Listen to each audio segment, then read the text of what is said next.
The night air hung heavy with the scent of rain and French fries as Mike walked out of Pete's Diner, jingling his car keys in his pocket. His shift had run longer than usual.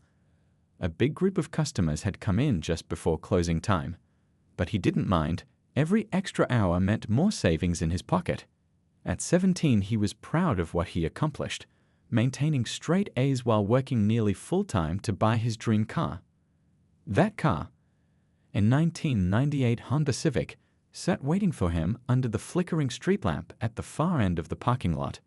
It wasn't much to look at when he'd first bought it, but after months of Saturday afternoons spent with his dad in their garage, replacing parts and carefully restoring every detail, it had become something special.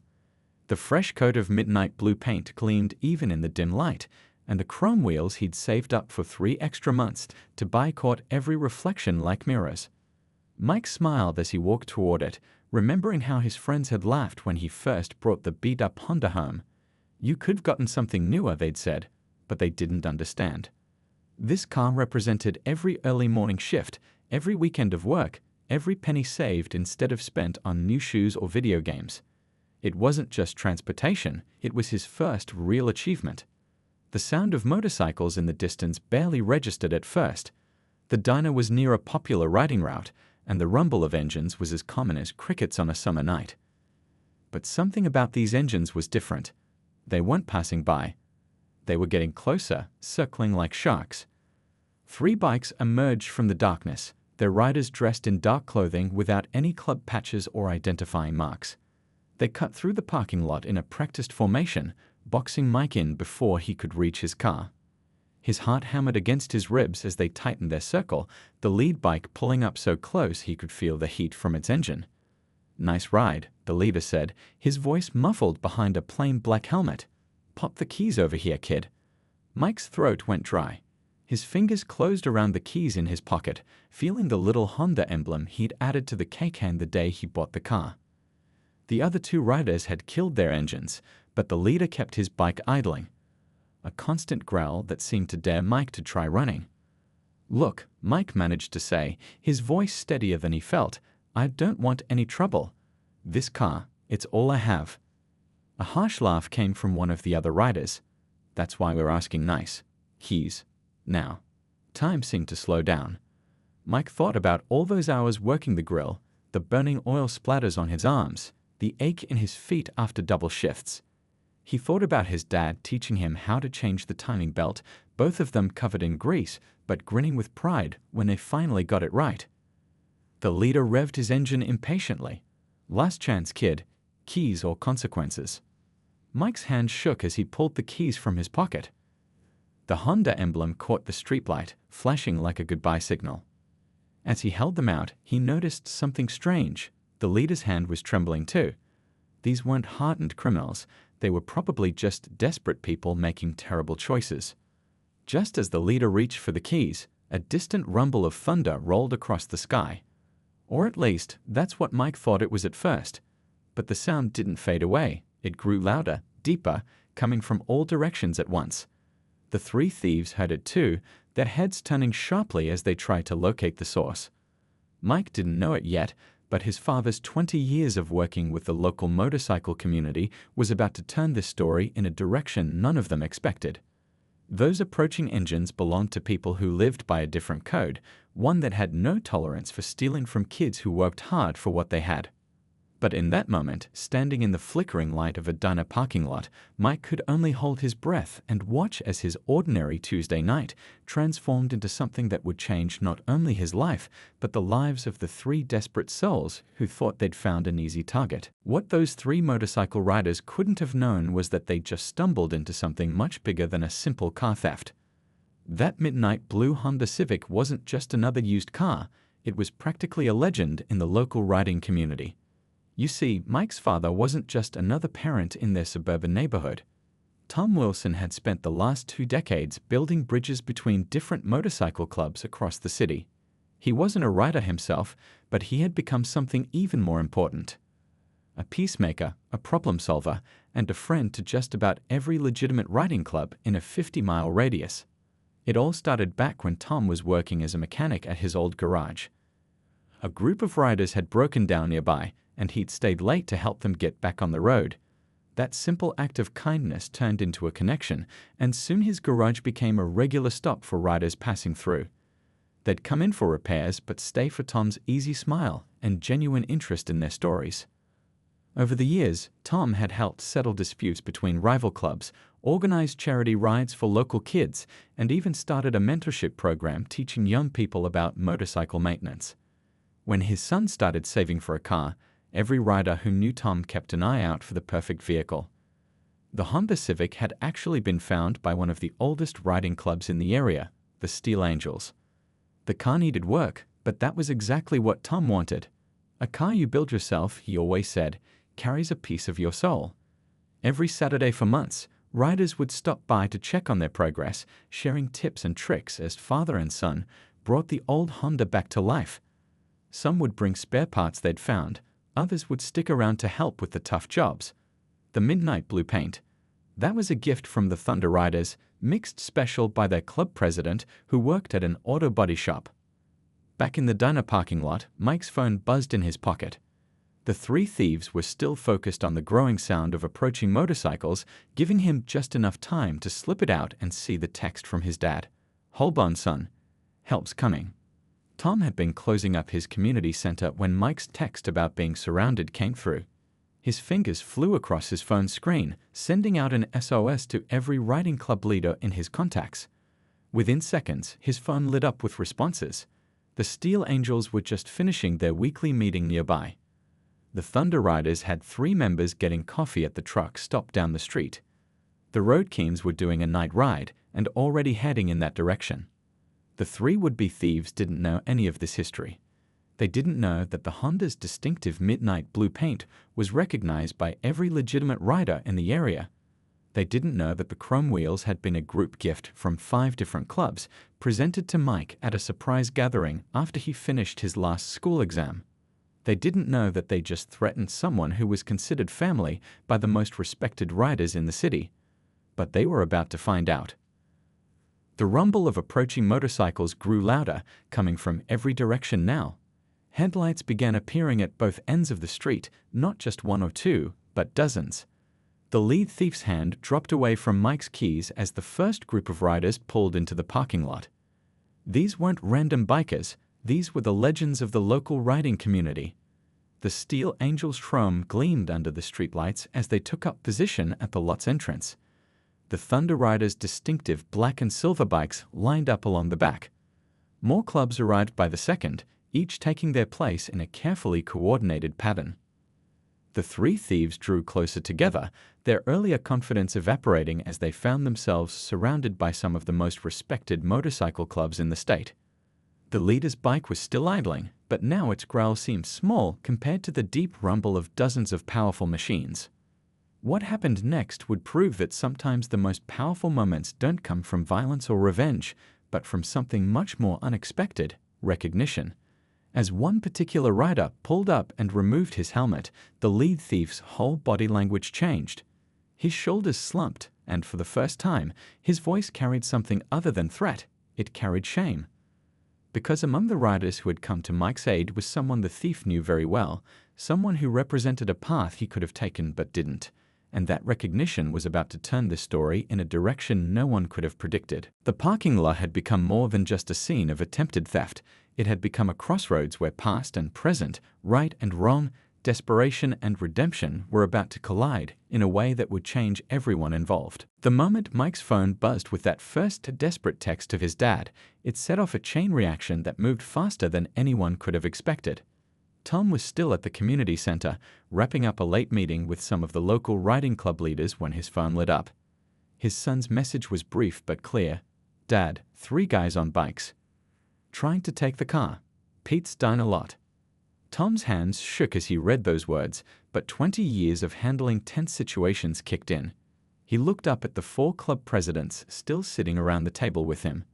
They'd been discussing plans for the upcoming charity ride, but that was instantly forgotten when they saw his face.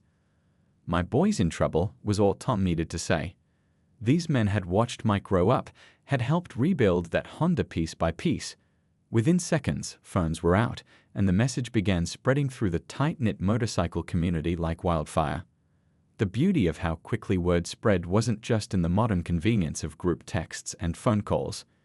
It was in the deep connections that had been built over decades. Every rider who got the message knew exactly what that midnight blue Honda meant. They'd seen Mike working extra shifts at the diner, saving every penny. They'd watched him learn to change oil, replace brake pads, and paint body panels under his father's patient guidance. In the Road Kings clubhouse across town, their president was just about to call an end to their weekly meeting when the message came through.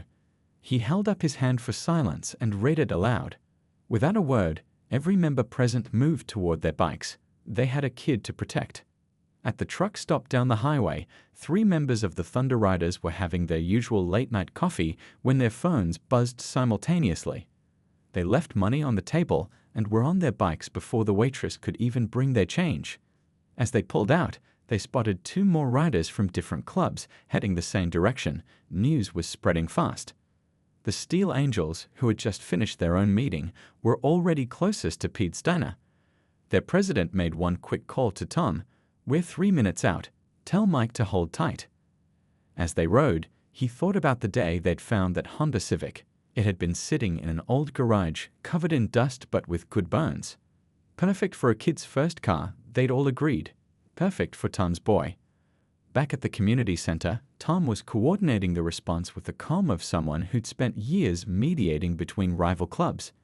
He knew every rider who was heading toward his son, knew their temperaments, knew how to guide the situation toward peace rather than violence.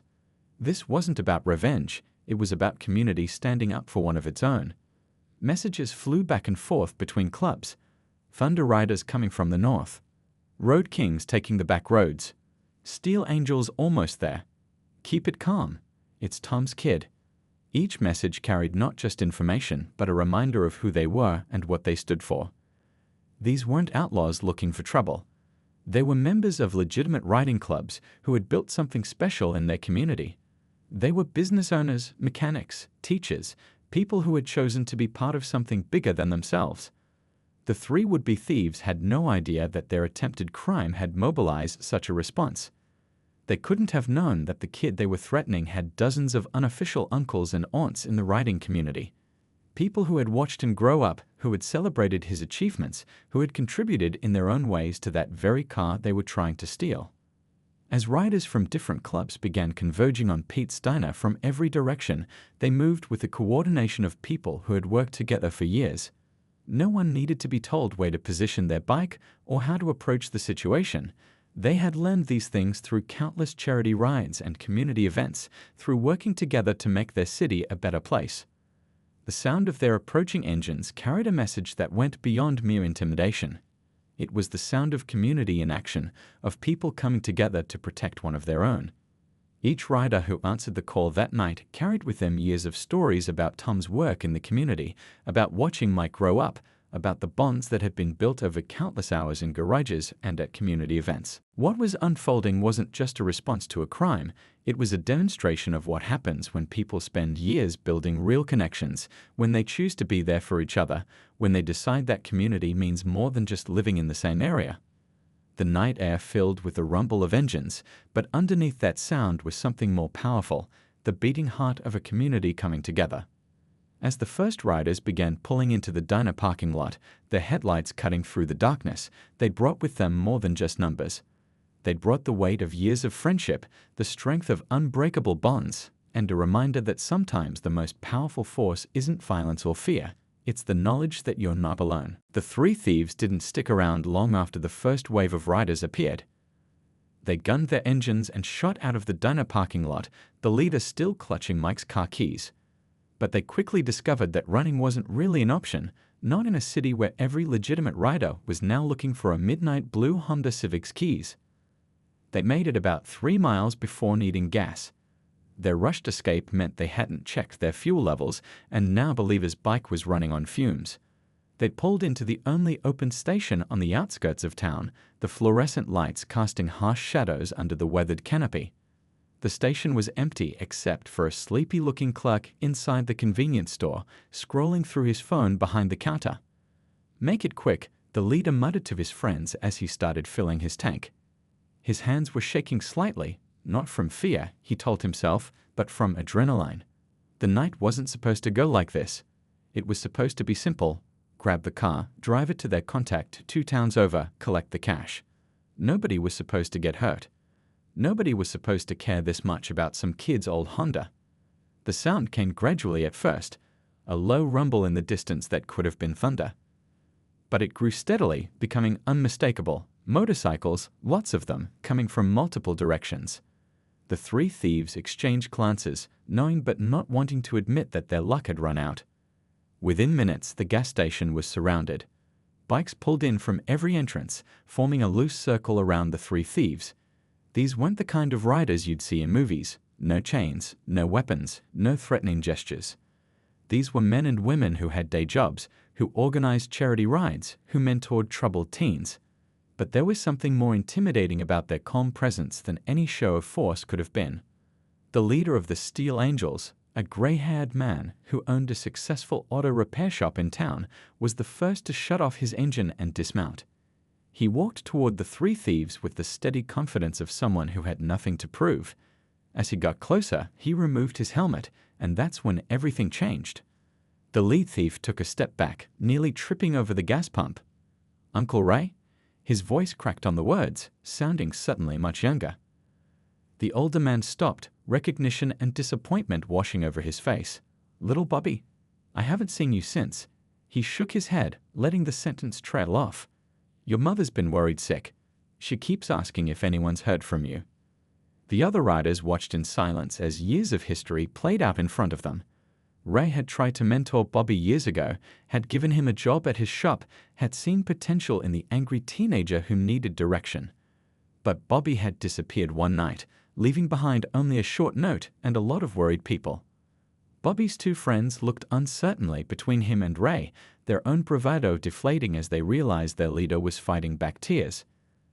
They were young too, barely out of their teens, and suddenly they looked less like threatening figures and more like lost kids who'd made some very bad choices. "I messed up, Uncle Ray," Bobby said quietly, pulling Mike's car keys from his pocket. "I messed up real bad." Ray nodded, taking the keys. "You did. But you're not the first person to mess up, and you won't be the last." He looked at Bobby's 2 friends. "You boys got families worried about you too." They nodded reluctantly. One of them, the shortest of the 3, spoke up in a shaky voice. "My mom's in Cedar Grove. Haven't talked to her in 6 months." "8 months since I've been home," the other added, staring at his boots. Ray turned to the gathered riders, making eye contact with several club leaders. No words were needed. They'd all been around long enough to recognize when a situation needed healing more than punishment. Many of them had their own stories of mistakes made and lessons learned. Some had even been on the other side of moments like this years ago, before finding their way to a better path. The Thunder Riders president stepped forward, phone in hand. "I know a guy at the truck stop's always looking for help. Early mornings, honest work, pays fair." He looked at the 3 young men. "Might not be exciting as what you've been doing, but you won't have to look over your shoulder either." Another rider spoke up. "Community center needs people for the youth program. Teaching kids basic motorcycle maintenance, keeping them off the streets." He gave Bobby a meaningful look. "Could use someone who knows firsthand why those streets aren't the answer." The tension in the air was changing, transforming into something else, possibility. The kind of possibility that comes when people choose to see past mistakes to the potential underneath. The gathered riders weren't there to punish 3 young men who'd lost their way. They were there to remind them that there's always a path back to doing right. The fluorescent lights of the gas station buzzed overhead as Bobby stood there, looking at the man who had once tried to save him from exactly this kind of life. His hands were shaking as he pulled off his riding gloves, revealing old grease stains around his fingernails, remnants of the skills he'd learned in Ray's shop years ago. "You still keeping that old Harley running?" Ray asked softly, breaking the heavy silence. It wasn't really about the motorcycle. They both knew that.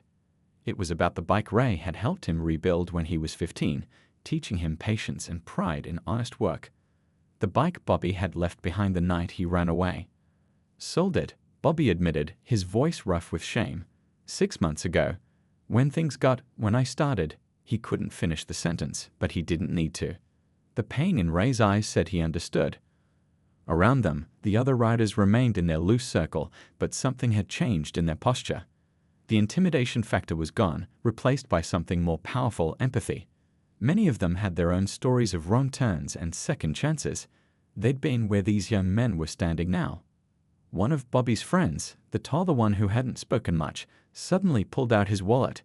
From it, he took a worn photograph. A family shot from happier times. "My little sister's graduation was last month," he said to no one in particular, his voice cracking. "Mom sent me this." I didn't even write back. The shorter one kicked at the ground, adding quietly, "My dad still fixes bikes in his garage every Saturday. Always told me I could come home, no questions asked." I got in too deep, you know. Ray looked at the three young men, really looked at them. Behind their tough exterior, he saw what he'd seen in so many others over the years. Kids who'd lost their way, carrying pain they didn't know how to handle. He remembered Bobby at 15, eager to learn, proud of every repair he mastered. Somewhere along the way, that kid had gotten lost, but he wasn't gone completely. The Thunder Riders president stepped forward, his phone still in hand. "Just got off the phone with Mike's dad," he said. "You know, the kid whose car you tried to take." He paused, letting that sink in. "He wants to meet with you, not to press charges, to talk." Bobby's head snapped up. "What?" "Tom Wilson's been running that community center for 20 years, Ray explained, helping people find better paths.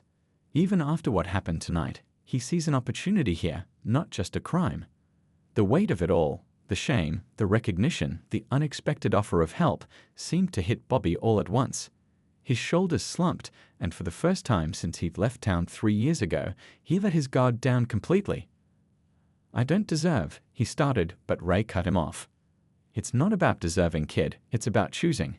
Every day, we all choose who we want to be. Tonight, you made a bad choice, but that doesn't have to be the end of your story." One of the older riders, a woman who'd been silent until now, spoke up. "When I found the riding community, I was running from my own mistakes. These people," she gestured to the gathered riders, "they didn't judge me for my past. They judged me for what I chose to do next." The gas station's overhead lights continued their endless buzz, but the night felt different now. The air was charged with possibility, the kind that comes when people who've walked through darkness recognize that light in others. Bobby looked at his two friends, seeing the same mix of fear and hope in their eyes that he felt in his heart. They were all thinking about home, about family, about the people who were still waiting for them to find their way back. "The truck stop job," Bobby said finally, his voice steadier than it had been all night. "The one you mentioned, is that offer real?" The Thunder Riders president nodded. 6 a.m. sharp tomorrow. I'll vouch for you." He looked at Bobby's friends. "All of you if you want it." "And the community center needs more than just mechanics," Ray added. "We've got kids coming in who need to see that mistakes don't have to define you, that it's never too late to change direction." The night air was cool on their faces as the reality of what was being offered sank in. It wasn't just jobs or second chances, it was a way back to who they could have been, who they still could be. The next morning dawned crisp and clear at Pete's Diner, where Tom had arranged for everyone to meet. The parking lot looked different in the daylight, just an ordinary space with a few oil stains and faded lines, nothing like the dramatic scene it had been the night before. The midnight blue Honda Civic sat in its usual spot, its keys safely back with Mike.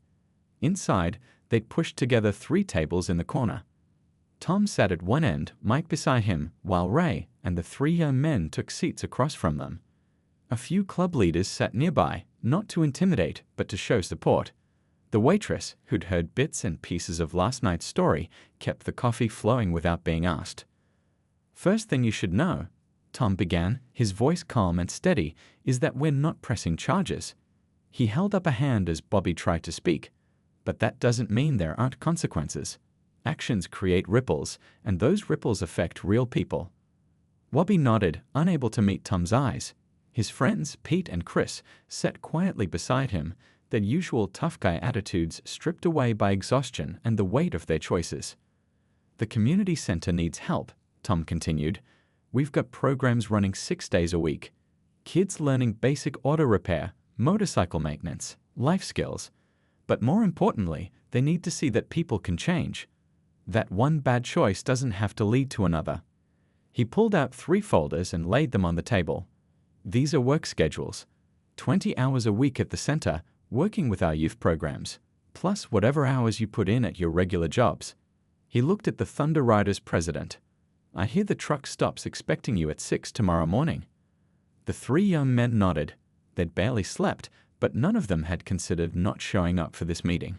Something about the way the community had responded to their actions, with firm consequences but also with unexpected kindness, had sparked a change in them. Why?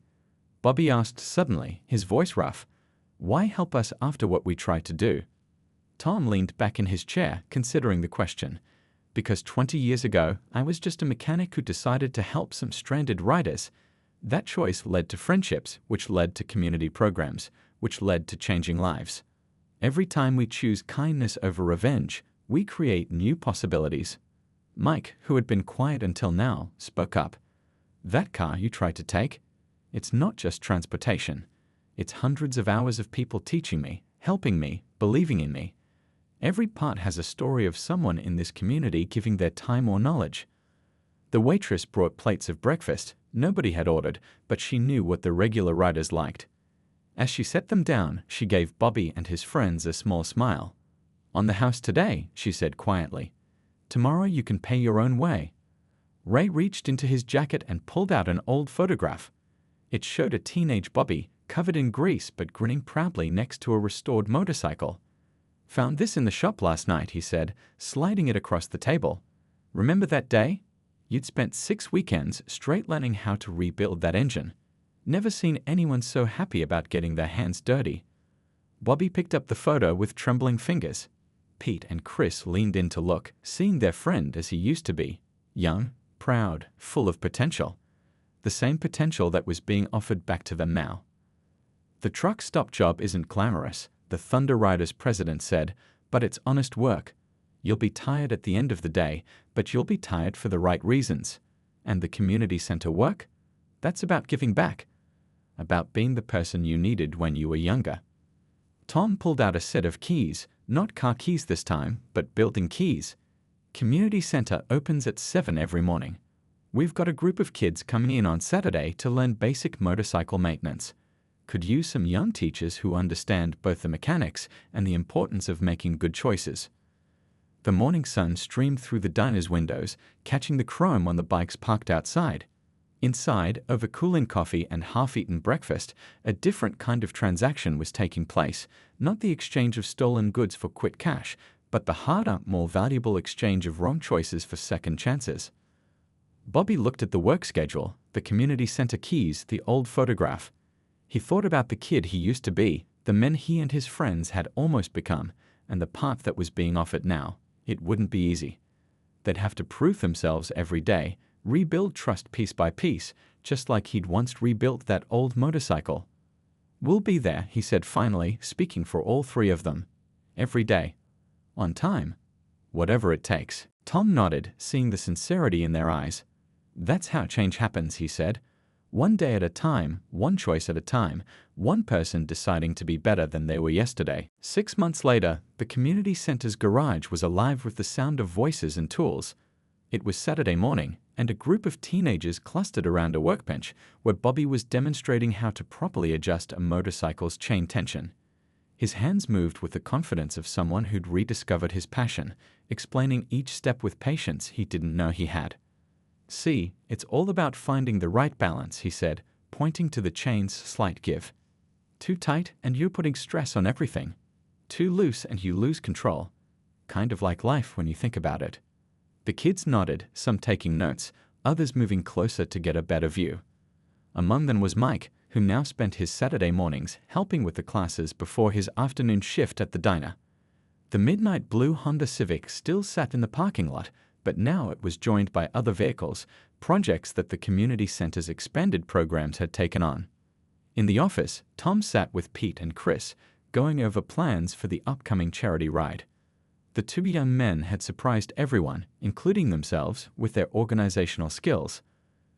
The truck stop job had started as a way to make amends, but they'd shown such reliability that they'd both been promoted to shift supervisors.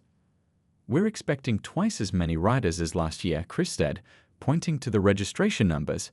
"Word's getting around about what we're doing here." Tom smiled, remembering how different these same young men had looked 6 months ago in that gas station. "People want to be part of something good," he said. "They just need to know it exists." Outside, Ray pulled up on his motorcycle, followed by several members of different riding clubs. They were there for the weekly mentoring session, where experienced riders paired up with kids who needed guidance. The program had grown significantly since Bobby, Pete, and Chris had started sharing their story. "You wouldn't believe who called me yesterday," Ray said as he walked into the garage. "Bobby's old high school. They want us to talk to their students about choices and consequences, about how it's never too late to change direction." Bobby looked up from the workbench, his eyes meeting Ray's. 6 months ago, he couldn't even look his old mentor in the face. Now, he stood tall, pride replacing shame. "Think we should do it?" "I think those kids need to hear from someone who's walked both paths," Ray replied. "Someone who can tell them the truth about where each one leads." The transformation wasn't just in the 3 young men. The whole community had changed. The riding clubs, already a positive force in the area, had found new purpose in their mentoring work. Local businesses, seeing the success of the Truck Stop's Second Chance hiring program, had started offering similar opportunities. The community center had become a model that other cities were looking to replicate. Mike's car, the catalyst for all this change, had become something of a symbol. Its midnight blue paint still gleamed, but now it carried new stories. Stories of redemption, of community, of the power of giving people a chance to be better than their worst choices. "You know what I think about sometimes?" Bobby said later that afternoon as they were cleaning up the garage. "That night at the gas station, how everything could have gone so different." Pete nodded, wiping grease from a wrench. "If they'd wanted revenge instead of redemption." "But they didn't," Chris added. "They saw something in us we couldn't even see in ourselves anymore." The sound of motorcycles rumbled outside as more riders arrived for the afternoon session. Among them were some familiar faces, people who'd been there that night at the gas station, who'd chosen to believe in the possibility of change. Tom walked out to greet them, followed by Mike.